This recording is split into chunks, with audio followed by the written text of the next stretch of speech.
Ghost House. Oh, Casa. Espérate, ten cuidado, mira un coso de abeja ahí. ¿Qué? Al diablo. Bueno, ya me espantó. Pero qué raro ¿Ya? que ellos no tienen eso cerrado. Sí, ¿verdad? ¿Y por qué ponen eso ahí? Ya vamos. ¿Por qué tienen eso abierto? Para que te espante.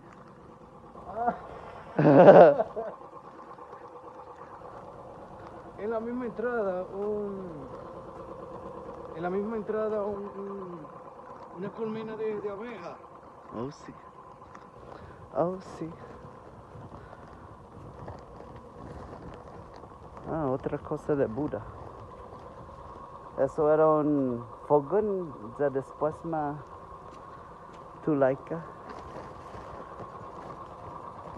Ma usa para estatua en Buda. Oh, se llama Tierra de Amor. Así se llama.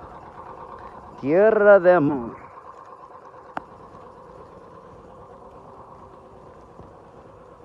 Vamos a ver cómo se ve esta Tierra de Amor. Se está cayendo, ¿no está? Le pusieron una madera. Ay, ay, ay, mira esto. Tierra de Amor. Oh my God. Mira esto. Cuánta rastrería. Mira todas las posiciones que uno pueda pensar. Creo que hicieron Ay, mi madre. todas las posiciones.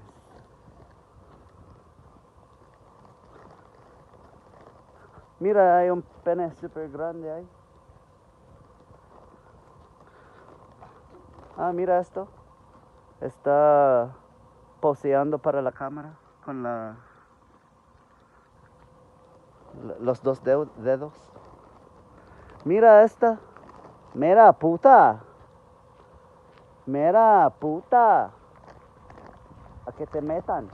Ay, qué fuerte.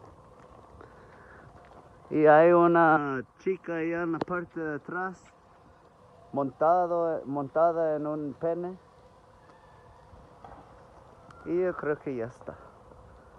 Como quiera tenemos que llegar a donde mi abuela. Esto se llama Tierra de Amor.